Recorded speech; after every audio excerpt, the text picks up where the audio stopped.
请前辈助我，元神长存，或可一世。我修炼了太上隐神诀。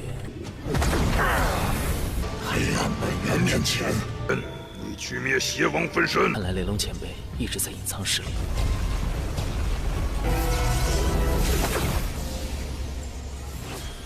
我要等主人，暂且不回。天劫汇聚。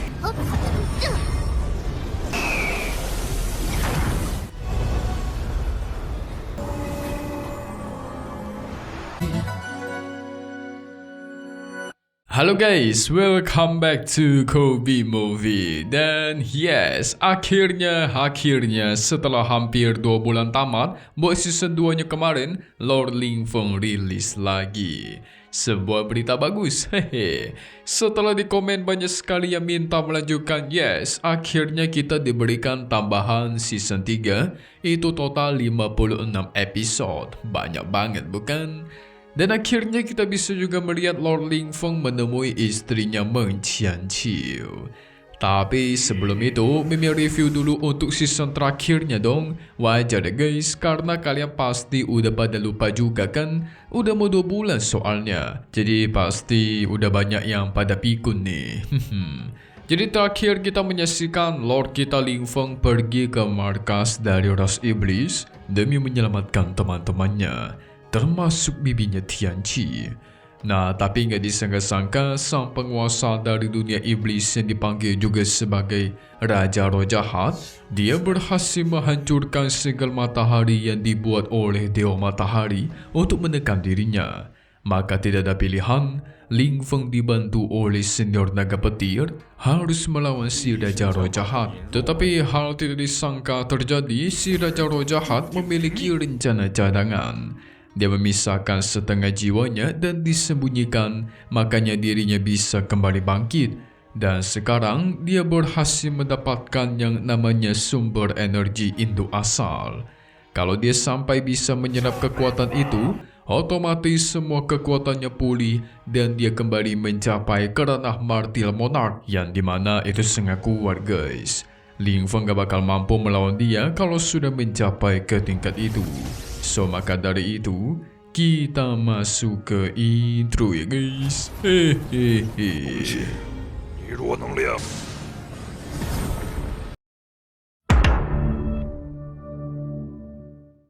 Kebetulan Lingfeng sudah melatih teknik ilahi penyebaran tertinggi. Mungkin dengan teknik itu bisa melawan si Raja Roh Jahat, tetapi membutuhkan bantuan dari senior naga petir. Karena si senior yang sudah sepakat, segera mereka berdua pun memasuki sumur iblis. Sementara itu, teman-temannya Lingfeng tetap di luar menunggu guys. 请前辈助我，元神长存，或可一世。我修炼了太上隐神诀。 Kita beralih ke dalam sumur iblis. Di sana Raja Roh Jahat sedang memurnikan energi asal atau disebut juga sebagai teratai kegelapan. Lingfeng yang sampai, dia langsung mengeluarkan harimau petir pot penekan iblis. Naga petir akan mencoba mengambil teratai kegelapan, sementara si harimau menghancurkan tubuh si Raja Roh Jahat. Harimau petir melancarkan serangannya, Raja Roh Jahat bertahan menggunakan teratai kegelapan. Kuat sekali sampai menciptakan ledakan luar biasa.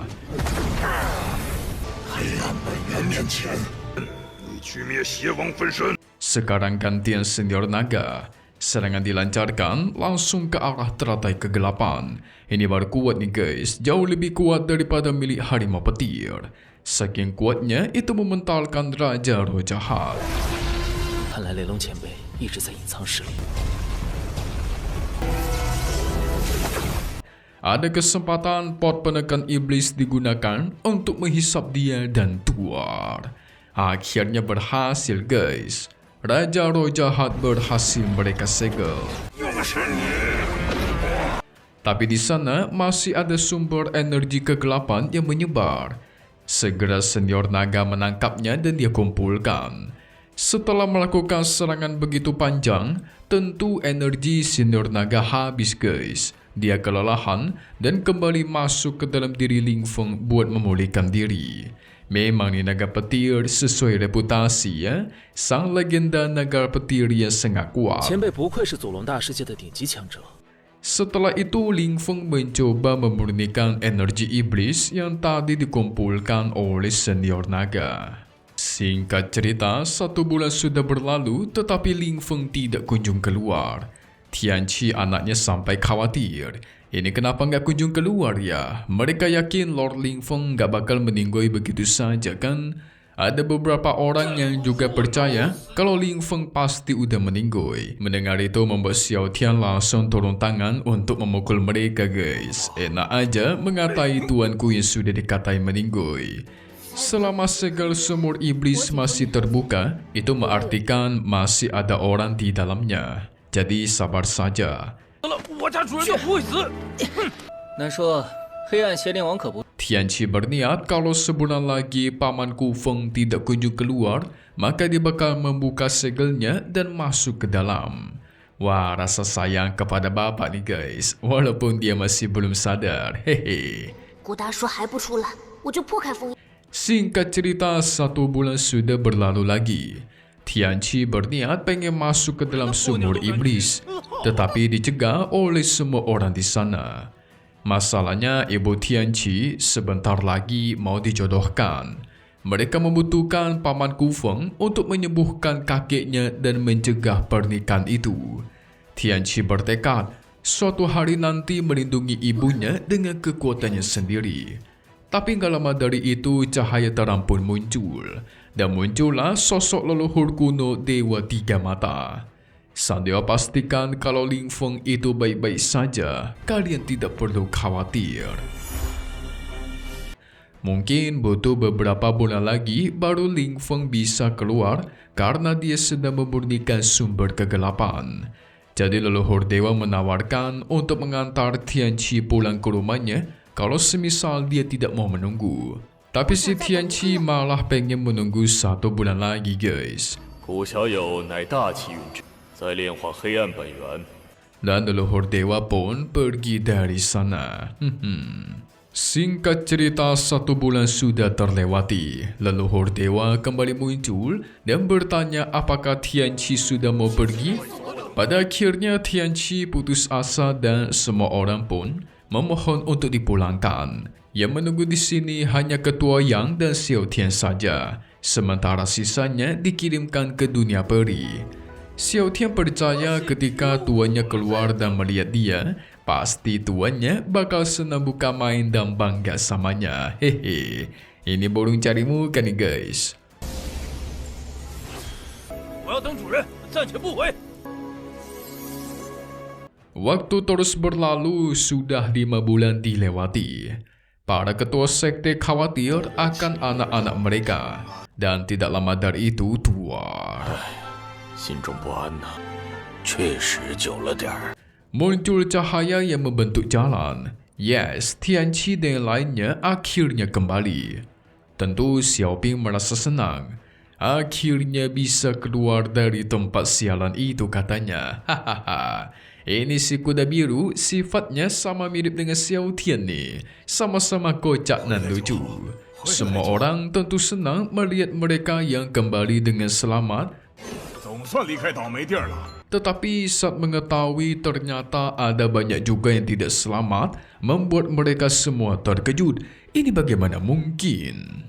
Nah, di sini Yao Er mengaku kalau teman-temannya meninggoy gara-gara suku asing yaitu suku iblis. Tentu membuat para ketua dari sekte lain yang mendengarnya kaget. Tapi yang mereka penasaran kan, di manakah Ku Feng alias Ling Feng? Kenapa dia tidak ikut kembali? Mereka hanya bisa menjawab kalau hidup dan matinya Ling Feng itu masih tidak diketahui. Karena Ling Feng melawan Raja Roh Jahat yang sangat kuat. Tapi Tianqi percaya pamannya Ku Feng itu selamat karena dia disebut juga sebagai putra yang ditakdirkan. 生死未卜， Namun tiba-tiba dari atas langit muncul muka yang begitu besar guys. Muka itu juga melancarkan serangan ke arahnya Tianqi. Yang ternyata itu merupakan kesensaran surgawi. Kesengsaraan surgawi biasanya muncul ketika seseorang mencapai ke ranah tertentu. Tapi kekuatan dari malapetaka ini semakin dahsyat, yang mengarah seperti ke dalam hukuman langit. Ini tentu berbahaya. Kemungkinan ini gara-gara si Tianqi yang memiliki bola mutiara roh langit yang waktu itu Ling Feng ambil buat dia, guys. Harta itu berasal dari dunia asing. Jadi ketika dibawa ke dunia peri, otomatis dirinya dihukum. 不可能， Tapi setidaknya para tetua yakin harusnya Tianqi bisa selamat dari hukuman ini karena dia memiliki tubuh dewa dan bakatnya luar biasa. Tenang saja, anak dari Lord kita mah, hehe, pasti bisa. 宝天罚不会太强。 Hukuman langit menyambar ke arah Tianqi, ledakan petir begitu dahsyat. Ini setara dengan serangan ranah Shatter Void. Tianqi akhirnya mengeluarkan Martial Sword Phoenix abadi. 是堪比碎虚境的天劫汇聚。 Beradu melawan petir langit dan tuar. Ledakan besar pun terjadi. Ketika melihat Martial Sword Phoenix yang langka, tentu semua orang di sana terkesima. Tapi guys, gara-gara Tianqi memiliki Martial Sword Phoenix dan Martial Sword Pedang yang dimana itu sama dengan Lord Ling Feng, otomatis mereka semua jadi curiga nih. Apa jangan-jangan Tianqi punya hubungan sama Ling Feng? Wah, akhirnya sebentar lagi bakal terungkap ya guys. Hehe. Tianqi yang terus beradu melawan kesengsaraan guntur, hukuman langit dan tuar. Dia pada akhirnya menang telak. Tianqi memang sakti mirip dengan ayahnya. Setelah melawan hukuman langit yang begitu dahsyat, kekuatannya otomatis meningkat. Nah, tetapi itu semua tidak penting. Karena para tetua pengen tahu, apakah Martial Sword Phoenix miliknya itu berasal dari garis darah keturunan ataukah bukan. Yang Tianqi tahu, garis darah Phoenix-nya itu bangkit ketika dia mengalami bahaya. Garis darah yang begitu kuat, bahkan mungkin setingkat dengan Heavenly God. Itu auto membuat semua orang mendengarnya penasaran. Siapakah sebenarnya ayahnya Tianqi? Kenapa bisa dia mewariskan kekuatan yang begitu dahsyat? Hehe. Tianqi hanya menjawab, ayahnya adalah seorang pahlawan pelindung dunia. Lagi pula ibunya cuma mengatakan kalau ayahnya adalah orang yang sangat kuat. Ya, para tetua hanya bisa mencari kesempatan untuk bertanya langsung kepada ibunya Tianqi nanti. Untuk sekarang, mereka bakal kembali ke sekte dulu. Urusan nanti Ling Feng bakalan kembali atau keluar, dia bakalan muncul sendiri. 反正娘说爹爹很强， 有天神级血脉武魂，顶级修士不过真神级。 Nah, setelah Tianqi dan yang lainnya pergi, Yao Er menjelaskan kepada para ketua sekte jahat yang dulunya bergabung kekuatan untuk menekan Ling Feng. Kalian mesti ingat ya guys, kalau mereka semua di sini itu jahat. Nah, jadi ketika si Yao Er sampai ke dunia iblis bersama dengan teman-temannya, mereka sempat terpisah, tetapi ditangkap oleh roh jahat. Setiap hari mereka dikendalikan oleh roh jahat, tetapi ketika sadar, ternyata mereka sudah diselamatkan oleh Ku Feng. Ku Feng demi menyelamatkan mereka sampai mengorbankan diri demi melawan Raja Roh Jahat. Tapi mendengar itu, Mimi kirain mereka bakal tobat ya guys. Ternyata tidak. Mereka malah senang kalau semisal Ling Feng mati. Sayang saja harta-hartanya tidak bisa diambil. Nah, tapi sekarang mereka memiliki tujuan ingin mengincar Tianqi. Karena Tianqi juga memiliki banyak harta, ditambah teknik dari dunia asing. Buset, nggak ada kapok-kapoknya nih orang nih. Penguasa lembah api yang bernama Shang Kuan-yun, dia agak ragu bisa menaklukkan Tianqi. Karena si Tianqi merupakan bagian murid dari sekte Tai Er yang cukup kuat. Bermasalah dengan mereka akan menyulitkan kita di masa depan. Tapi para ketua sekte malah menyarankan untuk bergerak cepat. Jangan sampai kehilangan kesempatan langka ini. Shang Kuan Yu akan menunggu kabar dari leluhurnya dulu baru memulai aksi rencana perang mereka. Jadi sekarang ketiga kekuatan besar itu bergabung demi menghancurkan sekte Tai Dan tentu yang mereka incar itu adalah Tianqi. Ini sama saja mereka membalas kebaikan Ling Feng dengan kejahatan. 不错，如此，才要提前出手。 Ini orang gak ada kapok-kapoknya memang harus dikasih pelajaran minimal cacat lah ya. Hehe. Lihat saja nanti ketika Lord kita kembali dari sumur iblis. Sementara itu Lord Ling Fengnya sudah menyelesaikan proses penyerapan energi sumber iblis. Dia udah berlatih sekitar 5 tahun di dalam sana. Itu kalau dihitung-hitung setara dengan 5 bulan di dunia luar. Kekuatan jiwa Ling Feng sekarang itu setara dengan Shatter Void tingkat 6. Sementara kekuatan serangannya berada di Heaven Span tingkat 6 juga.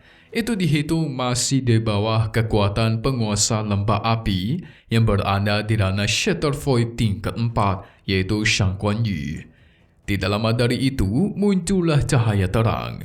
Yes, itu adalah sang leluhur Dewa Mata Tiga yang menjemput Ling Feng keluar.